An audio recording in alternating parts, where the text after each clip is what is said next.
Hey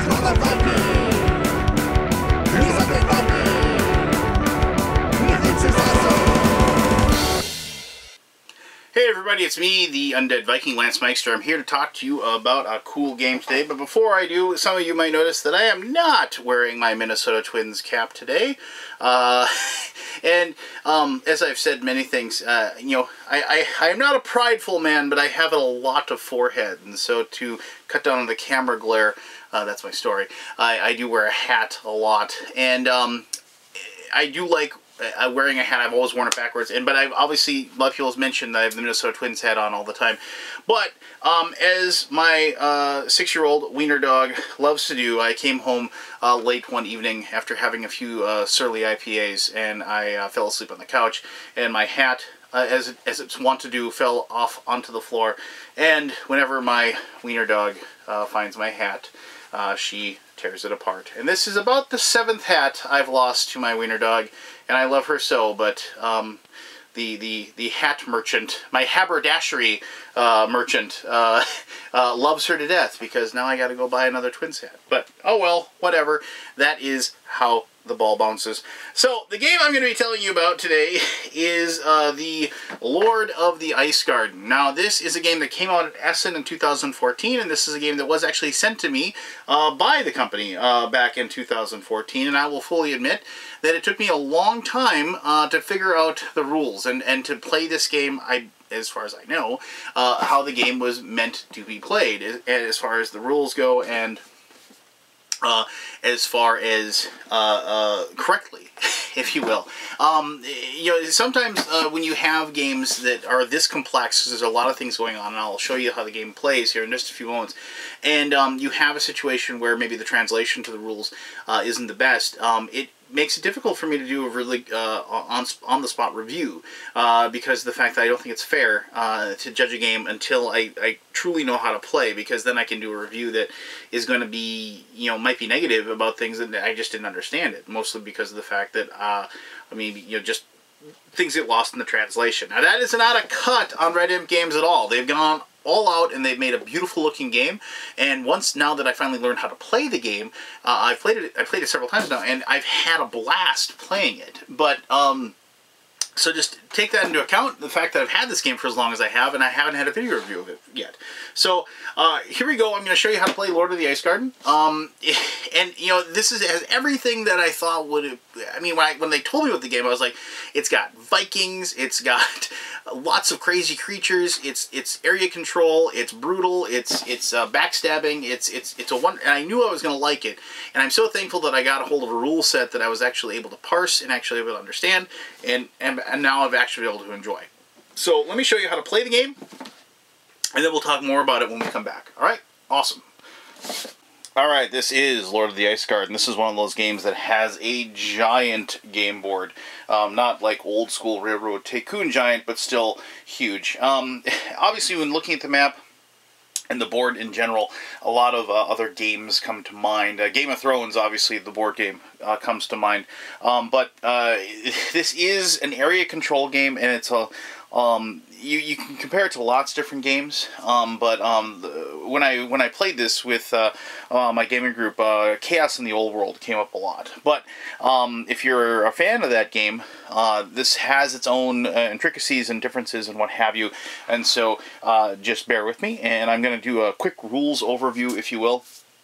And I'm going to kind of show you like how the game is played. I'm not going to go through a step-by-step process, because this game has a lot of rules, and I'm going to flat out tell you that it is a bit of a tough learn, but once you actually are able to get through everything and parse everything, the game, just like any other game, it opens itself up to you, and then you grasp it, and the turns click by. But bear in mind, the first time you play this game and the first time you teach this game, it's going to take a little bit of time to do that. So, the whole idea of the game is that you are trying to win it one of three ways.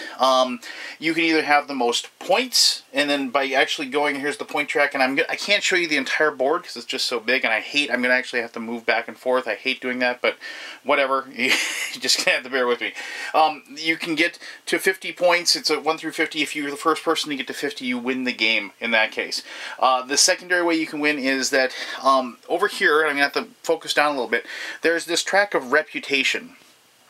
And when you're in this little yin-yang symbol right there, you're fine. You're not attracting any attention. But there is this guy named Vuko, which is represented by this figure. I have no idea. As I said, I've never read these books. I don't know what the terminology or anything. There's some background stuff that's in the rules, but, you know, the novels or whatever, I've never read them. So I don't know what Vuko is technically. He's like a person that came from Earth. He went to Midgard, and now he's trying to find scientists or something. I don't really know. Regardless, the reasoning behind the reason why Vuko is here doesn't matter. Vuko gets upset with anybody that has lots of negative reputation. There's this little chart here, and when you fight people, when you summon creatures, when you like give creatures different powers, things like that, you draw the attention of Vuko. And Vuko will go into your areas of the board, and I'll show you that when I show you how to play the game. And he'll kill things of yours and like reduce your influence and things like that. So, however, the other big thing is, and I gotta pan down here just a little bit. I apologize for this, but there is this track right here. That goes this little spiral here, and this is called the Dead Snow track. I have no idea what this stands for, but when you also do negative things, everybody, you're going to move this little yellow marker around this spiral, and if you get to the end of the game, and this is, notice there's things in red, like the red 24, red 30, red 18, depending on like 2 players it's at 18, 3 players it's 24, 4 players it's 30. When you get to that point, depending on how many players are, the game ends. You've corrupted the world or what have you. And whoever is the highest on this track goes to -9. Once you leave the yin-yang symbol, you can never get back. But whoever is the highest on this track will win. Basically, you've corrupted the world, but the person who Vuko hates the least will technically win the game, because he hates you the least. Alright, so I'm just going to pan back up, and so you can see the rest of the board. I do apologize, I hate adjusting the camera. But then the third way you can win is that each faction, each separate faction, has their own way to win. This dude, Olaf, he captures other people's cubes, his cubes of influence, and he puts them up in this ice garden up here. If he can get 6 other cubes of people up into the ice garden, he wins the game. Alright, so, and this is Pierre van Dyken. I like calling him Dick Van Dyke. I don't know why, because I'm weird. So, cause I like the idea of Dick Van Dyke being an evil necromancer type guy. He has this tower that he gets to place anywhere at the beginning of the game. He puts it down, and this is before anything else is revealed. You see these little like tracks like here, and oh, I didn't put out the other thing, but I'm going to show you how that works anyway. So there's like a magic circles as well. But so he gets to place this spire, this like tower at one point, and when you start the game, that's actually why I waited. When you start the game up, you have these tokens. I'll show you these. And these are tokens of magic. So if you control areas that have these tokens of magic, you gain magic. And these are the same tokens. They have the same back, this little rune, but they have this, it's an expired magic location. So like you can see, here's one that has magic, one that doesn't. And so at the end of the game, you shake these up and you place them randomly on the board in every spot except for the spot that has the tower. And so I'm just placing these randomly, even though I know which ones are which, whatever. And so after you place everything, and for that matter, I should say that these are actually placed randomly as well, these scoring tiles. And notice how there's 4 helmets. There's other ones that have 3 helmets and 2 helmets. So they'll show, and they're different on the other side. That's for the number of players. So each of these have 4. So you place these randomly, and then you flip everything over. And so you have these spots, and then the ones that are blank, these 3, you're going to take them and you're going to ditch them and put them away. And then now these little spots of magic, if Dick Van Dyke, or Peer Van Dyken, he has his level 2 creatures, and these are these like weird Grim Reapers that are playing a flute or whatever. This game is crazy, but it's awesome. So if he can get them into a spot that has this magic, and then they have influence over that spot, they can get the magic into the spot. No matter where his tower is, doesn't matter, you know, if it's connected or not, they put the magic in there. And then if he has control of that area as well on his turn, he can then absorb this and destroy it, basically. But if he can destroy all 4 of the actual magic spots on the board, at that point, then he wins the game. Next up, after Dick Van Dyke, is this lady that's growing into a tree, Passionaria Kahlo. And you can see her level 3 creature. I'm going to show you all the creatures and everything. They have this little nightmare symbol. She has to corrupt an area with Nightmare. Basically, same deal. If she can have a spot on the board that she can have control over and has that person there, they can do this little Nightmare. And then if she can get 2 of them in the same spot, she can lock the place down.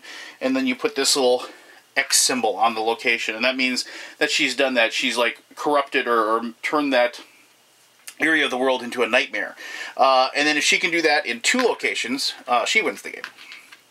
And last, but certainly not least, is this lady, this red lady, Ulrika Freihoff. And her thing that she needs to do is, you'll notice that she has these little red spires here. She needs to create these red towers, these little tokens here. And she has 6 of these. And if she can get 6 of these locations, then it's you know, kind of easier to do this, and for that matter, get those cubes up there. That's why they need 6 to do them instead of 4. If she can get those like 6 red towers out on the board, then she wins the game in that situation. So each class, you can go for points and try to win the game that way. You can, you know, hopefully keep yourself in the good graces of Vuko, whoever that is, and, you know, get to the middle. And then maybe, you know, maybe kind of push the envelope here as far as the dead snow, and then you can actually then, you know, be the best of the worst, if you will. Or you can each have each individual method of winning. All right, so now you know how to win the game. Now let me exactly show you how to play the game. So you'll notice over here there's all these different sections of different actions that you can take, and they start with 0, 1, 2, 3, 4, 5. You'll notice that these can adjust. You can move these around. I'm playing the basic game. In the advanced game, you can actually move these around, so it isn't just a straight shoot like 1, 2, 3, 4, 5. So you can do them in different order. And there's down here, and once again I'm going to have to adjust here so you can see it. Down here, there's actions 6 and 7. I apologize for the glare here. Let me zoom in a little bit. So there you can see 7 and 6 are there. I'll adjust the glare when we get to that spot. But, so here you have at the very, very top, and it's going to be very, very tough to see, so I do apologize for that. But this is the generic action of 0, which you can do, and you can have as many of your action pawns, which are these big, giant, chunky squares here, like this, and you have those. You can place as many as you want up there to do that, but of the rest of these you can see actually have a number on them, so like 1, 2, 3, 4, 5, 6, 7, 8. So you actually can run out of spaces on those other. So up here you have all of your little discs set up. I shook them up and put them down there in the order they are, so it goes from top to bottom. So blue's going to go first, then red, then black, and then green.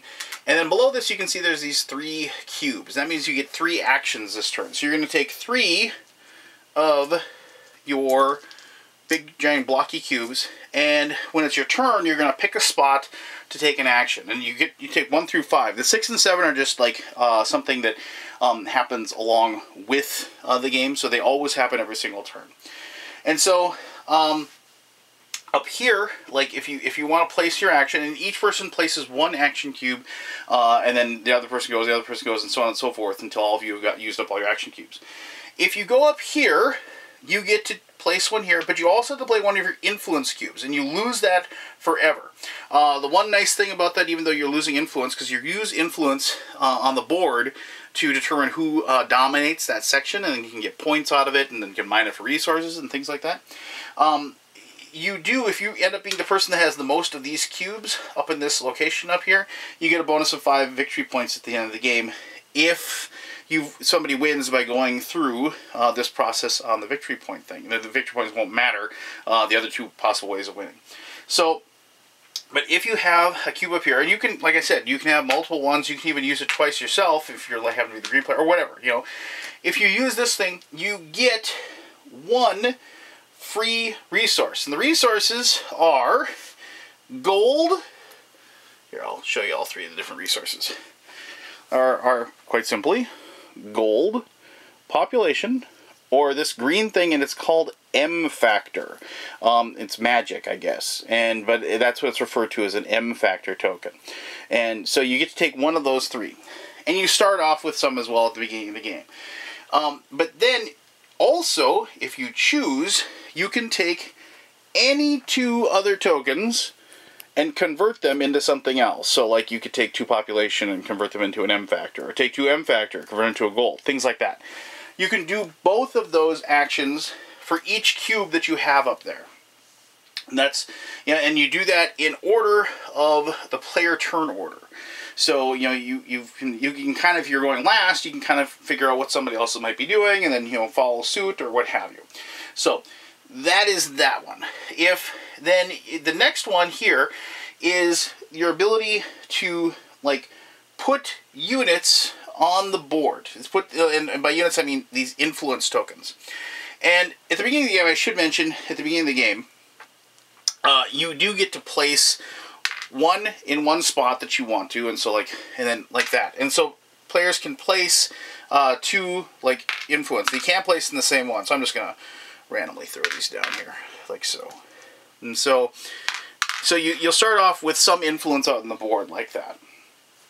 So when you do this action, you can place by spending 1 population, you can place 1 influence on the board where you have influence, or you can, for 2 population, you can place 2 tokens. So, you know, pretty straightforward. You spend some of the population that you've created or cultivated and turn them into influence that you place on the board. With numbers. And this one is actually, you have cubes like so, like this. And so you will go like the 3 goes, the 2 goes, and the 1 goes. Now, I should mention that any action that you've taken and placed over here, you don't have to do it. It could just be a bluff. Or you could do, when it gets to your turn, you decide you don't want to do it for whatever reason. Maybe you don't want to spend the resources in that particular action. But you don't have to do it once you placed it. So here, you have this boat here. This one costs money. So you're either going to spend 1 gold or 2 gold. And 1 gold will let you move 1 cube into a location nearby. And then, you guessed it, 2 gold lets you move 2 cubes. And once again, there's only 4 spots in this one, though, so you can use them up, actually. Now, on this one, you can spend 2 population, and what that does, it allows you to move a bunch of the same influence. So, like, let's say red had, like, 3 influence here. I shouldn't have grabbed a...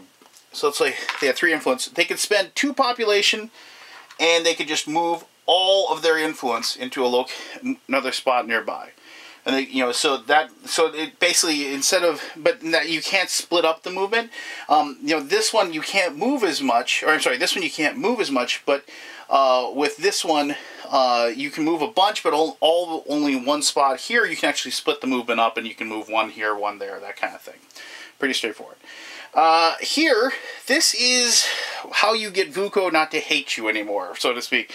Basically, if you have done things to make Vuko angry, and you go to this location, you can use it, and you just move 2 up on the ladder, so you can climb back up. Remember, you can't go back into this little safe zone up here, where the yin-yang symbol. So you can't get back up there, but you can, you know, make yourself look better in his eyes. And once again, there's only 4 spots for that. Alternatively, you can, if you want, spend an M factor that you have to get rid of a Vuko token. Now, a Vuko token, and like I'm getting ahead of myself here, but just bear with me. Basically, when that's not a Vuko token, I apologize. This is a Vuko token. Basically, when Vuko, gets mad at you and comes to your spot and beats you up, you get one of these tokens, and these tokens are bad. They're going to be worth negative points and so forth, and so it's in your best interest to get rid of those, because the more you have, the more Vuko actually hurts you when he comes in, gets mad at you and comes into your area which you have great influence. And then the final thing you do here, and this is the big one. This is the one where you start summoning your creatures, attacking with your creatures, and improving your creatures. And I'm going to go through each one of those just so you can know what you do. And you can do all of this when it's your turn. So summoning your creatures is a little bit difficult, and a little bit hard to understand. So I'm just going to, let me find my favorite guy in the game, Peer Van Dyken. And so whenever you have M factor tokens, you put them on this location. This is 0 up here. And when you get to that spot, what you will do, you just put them right there. Oop, got one. No big deal. So you put them up here on a stack, right? And so you have to get these tokens over to either the level 1 creature, where you can see level 2 creature, or level 3, and you have to get them over to those spots. One of these tokens in one of these spots allows you to summon one of those creatures. Now, some of these you only have one, like he only has 1 wyvern, but he has 2 of these and he has 3 of these crab people. And so when you get over there to that spot, that's when you can spend it and summon the creature. Pretty straightforward. But to get them over to there, you actually have to use this action, which allows you to move 5 with one of these. Now, obviously, they only has 3 to move, but you basically could, if you had 2 of them, you can move 1 to 3, and here, I dropped the other one. And you could move 1 to 2, like that. Or if you had 2 here, you can move 1 to 1, 1 to 1. So then you could move them forward on this track, so you could actually summon bigger and better creatures. Alright, so that's how that works, and because you're doing this and you're using magic for this evil purpose, or this corruption purpose, that makes you go down 1 on this resource, and it makes you move down on the how well Vuko is attracted to your evilness, I guess, and it also increases the dead snow marker, because you're corrupting the world, and I think that's what that means. And so you go ahead and you can process that. Now, the other thing that you can do is you can actually then summon your evil creature after you've moved to this spot. So basically then you just grab one of your dudes. Here's like this crab person that Vuko has. I don't know, it's like basically it looks a lot like something out of what was it with the Gelflings? The Dark Crystal. That's what it kind of reminds me of a little bit. And these miniatures are actually, if I can get this to focus, these miniatures are actually really cool. I will fully admit. But, so, there you go, as far as that is concerned. So, when you summon them, you have to actually summon them in a spot where you have influence. And of course, they can be moved. Units can be moved just like the other things can, like with the movement action. So, when you summon them, you spend the magic that you have in those locations, and by summoning, you do move, once again, up on the dead snow marker down there. You can't really see it, I do apologize, but you move the yellow token up on the dead snow track, and that could, once again, cause the end of the game. For whatever level of creature you summon, you move down 1 on the reputation over there, so you become, Vuko starts watching you more. And there is one special thing with Peer Van Dyken, because these guys are like so powerful, this is their attack ability, which is good, which I'll explain here in just a moment. Actually, when you summon these, you lose 2 more for each one. So Peer Van Dyken is kind of like corrupts the world, if you will, or whatever. And with every one of these crab people that he summons. But then, after all is said and done, you can then place your creature on the board. Even though you've corrupted the world and maybe drawn the ire of the Vuko that's going to come for you. The last thing that you can do is you can improve your creature. Now, these little spots here are where you can place the improvements. Now, if you notice that this one, he already has all of these abilities. So, like, this is that ability, his level 2 creatures, that's one he gets to summon the magic with. These are his attack, each one of these is an attack point. And, like, his Wyvern, that means that they're fast, that they can move after they're summoned. And, it has an attack. And just, in comparison, here we have Pressionera Hollow. This one allows for, she's allowed to replace somebody else's influence with her own influence. Attack, and this is her Nightmare ability, and this is a shield. The shield blocks one attack. Here we have some of the same stuff. This is the ability that Olaf has to, steal somebody's, to take somebody's influence and plus them up on the Lord of the Ice Garden up there. And here's the Nightmare. Oh, these are like the assassins, and this is like that she has, and this allows them to change their abilities. And this is like a pillage ability that allows them to like steal things from people. But so there's those things. But then there's a lot of these basic abilities that are represented by these tokens. Here, let me just show you. Like so. Like these tokens, like so. And then you can just, like, so let's say you wanted to give one of your creatures some shield. So, like, you wanted to get, so you could, purchase an ability and you just place it like that. And now, you can, in the future, like, let's say, like, you want to replace that with shield, you can just, later on, even though, like, let's say I had something else there, like we had another attack there. Like so. So, let's say I had this on my player board, but then I decided, you know what, I don't want shield, I want my Wyverns to be even more powerful. Oh, I'm sorry, that's not a shield. Whoops. You could improve it with another skull like that. And so, once they're placed on there, they can be changed, but you can never cover up the ones that are already on the location. So, important to note, if you will. Now that I'm thinking of it, this game reminds me a little bit of Cthulhu Wars as well, just because of the different abilities of the different creatures and stuff. But regardless, moving on.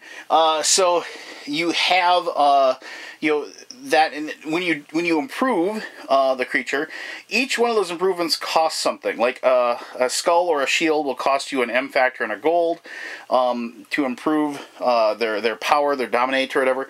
That improves. That's an M. Like a magic and a population, and to give them the power of speed, that costs you 2 M power or M factor if you want to do that one. So, and that one also lowers your reputation by 1, and also increases the dead snow by 1 as well. So, you do all those actions until all of them are done. And once you get through with all the actions, that's when you actually, if you want to, you will fight. And so, if you want to attack somebody, you have to be in the same spot as they are. So, if you have, like, units, if you will, and, so, like, you have a crab dude there, and you want to fight, like, with Pier, I want to fight Vendek, and I want to attack. I have to spend 2 gold to initiate an attack, and when you initiate an attack, you will then like, just count up the attack power that they have, which in this case the crab person has 2, and then the other person just looks and sees, like, it has to take that damage, and they get to pick one, and then, maybe they have enough to defend themselves, like if they have enough shield ability, to defend against attack, but if they can't defend at least 1 attack, then you can destroy an opponent's figure on the board. To do an attack, it doesn't reduce anything, it doesn't make anything bad or anything like that. It just, it's one of those ways to get other people's abilities and powers off of the board when you do that. So, and obviously, the influence, and you can attack people's influence too. You can attack and kill somebody's cube that's on there as well. And also, there's these neutral cubes, these brown cubes that are there, just the people that are there, and they prevent you from having dominance, if they're there, and you only have, like, 1 cube. Like in here, you'd have this one and that one. So you'd need to actually kill this off, or put another cube in there, so you could actually achieve dominance. So you can actually kill the brown cube that's in there as well. So after you do your attack, and then that's when Vuko will show up, and he will go to the spot that whoever has the most negative spot on the track there, he will go and he will land in their spot that they have the most dominance. So like the most cubes in dominance. So like let's say, like here I'll just say blue. So like let's say blue is like at -7 over here, and they have the most. And then blue over here has like that. And so in this case they have like 1, 2, 3, 4, 5. They have 5 there, and they have 3 there. So Vuko would show up in this location. He would kill one of those creatures. The person that controls the area gets to pick which one that he kills. And then he reduces their influence as well. So he can actually have an effect on who has like actually the domination out of there. So like Vuko can kind of mess with people's plans by doing so. And so then they pick one. They're like, okay, I'll take that guy off. And then so now we've lost influence. He's dominating them. So maybe if red had, or like let's just say black, in this case, they had those 3 cubes. Now before we were losing, because of the fact that he had the more extra units, whatever, but now he's killed one off, and now he's suppressing him as well, so he doesn't have as much influence, and now I would actually control that as Pure Van Dyken because of the fact that Vuko showed up and did what he did. Now, Vuko will always move somewhere else. He won't just stay in the same area each and every turn. But he still goes to the person that has the most negative on the reputation track. So in the next turn, if blue still was and nothing else changed, he'd go to like the next biggest domination, which would be here. The only time he would ever stay in the same spot is if the person remained the most negative in reputation, and it was their only spot where they had domination markers. And so then he wouldn't move. All right. So, and after Vuko is done, then you start up and you do another turn. Now, here's something a little tricky that happens with the turns. So up here you can notice that there are this 1, 2, 3, 1, 2, 3, 1, 2, 1, 2, like that. So what happens, and you can see there's like 3 cubes, 4 cubes, 5 cubes, 2, 3, 4, 5, 4, 5, 4, 5. Once per set, you can choose to move your disc forward 2 on the marker. So basically you can skip the 2 and go to this one and have 5 actions instead of 4. You can't do it twice. The next time you have to go 1. But then again, in this one you could go 2, and then 1, and so on and so forth. So what happens then is if, like, let's say, like, these 2 decide to go 2, and these 2 go 1, what'll happen is that this particular person they'll go first. It'll go red, blue, black, green, like that. But they'll have 4 actions and they'll have 5 actions. So they'll actually be able to place more of their action cubes down on that spot, on those spots. When you go into a spot that has a red, and it might be tough to see, and I apologize for that, but there is a red boat here, a red boat here, a red boat here, and a red boat here. When somebody lands on the spot with a red boat, then when you do the domination, you will actually score the locations on the board. And I forgot to mention one other thing, that after all is said and done, you do get to mine the spot for resources. Each one of these has a like the different resources you can collect, and this number over here is in what order you do these tokens, or these tiles. And so the person that has the most domination, gets to pick one of these 3 resources. In this case, they could take 2 population or 1 gold. The next person that had the most domination could pick whatever was left, and like if there was a third person, they get nothing. So like the first person would probably take the 2 population, or unless they really wanted the gold, and then the next person takes gold, and so on and so forth. These points up here are just that, points. When you get to a red ship, you're actually going to score the points for each one of these spots. So the first person gets 5, then 3, then 2. Pretty straightforward, right? Exactly.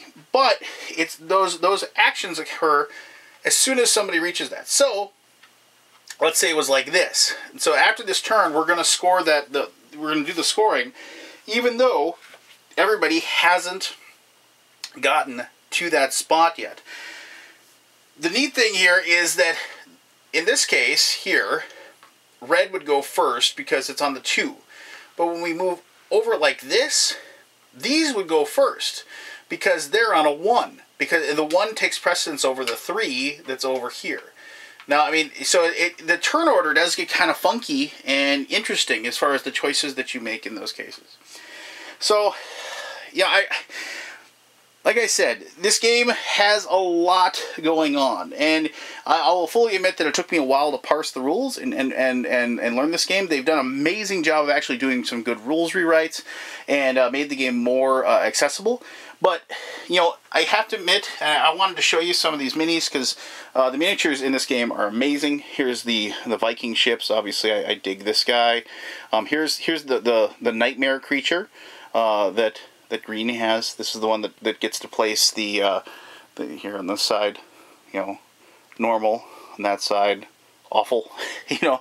So, you know, and here I want to show you the Wyvern too. Actually, I want to show you these two really quick. Here's the Wyvern of Pyr, you know, nice little scales and the tail that wraps around. You'll notice that actually there's 3 tiers here, even showing you that it is a level 3 creature. And like here is the assassin, the guy slicing the guy's throat, and notice the 3 tiers, level 3 creature.